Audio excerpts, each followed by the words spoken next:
Ito raw San Miguel Beer ay interesado dito kay Juan Gomez de Leaño, itong potential na number 1 pick sa darating na draft.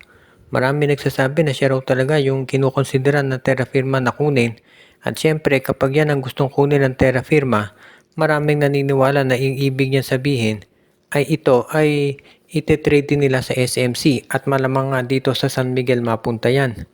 Kung sakasakali na itong si Juan Gomez de Leaño ang mapunta sa San Miguel, sabi nila mukhang bagay siya dyan dahil siya yung eventually papalit dito kay Marshall Lassiter na alam natin matanda na rin.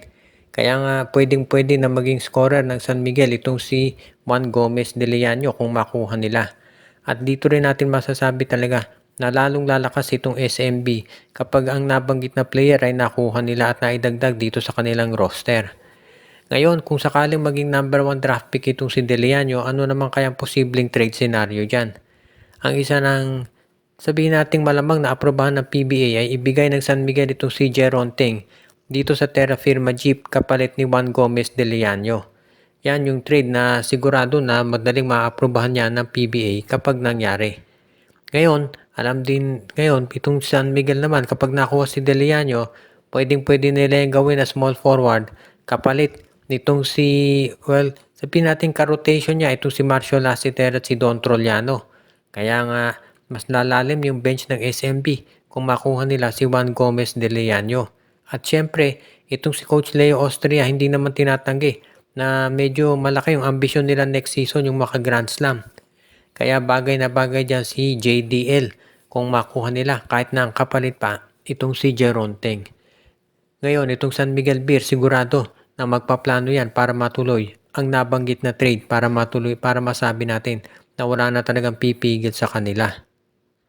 Ito namang si Luigi Trillo at ang Meralco Balls ay naghahanda na rin dito sa gagawin nilang pagbawi sa bagong season ng PBA.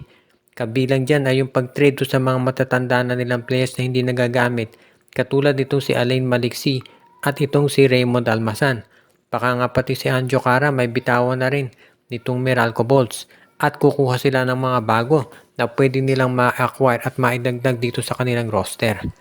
Sa ngayon kasi, ang gusto raw gawin nitong si Coach Luigi Trillo at consultant Nenad Vucinic, maging mas malakas yung Meralco para magkaroon na sila ng tsansa na magkampiyon. At syempre, hindi naman lingid sa kaalaman na lahat. Kinakailangan na mag-champion ulit ng Meralco para makumbinsi si Chris Newsom na manatili dito. Dahil alam naman natin na itong si Chris Newsom kapag kakapirma lang ng bagong kontrata sa Meralco, pero gusto niya syempre yung magcha-champion sila kaagad.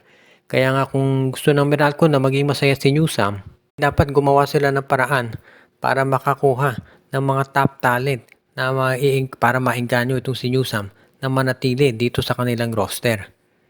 Bukod sa pagkuha ng mga players, sa tingin ko itong Meralco Bolts, ang isa pang kinakailangan nilang gawin ay pag-aralan kung sino pa yung mga pwede sa free agency na ma-acquire nila dahil meron namang mga magagaling dyan na naghihintay lamang ng oportunidad na mabigay sa kanila.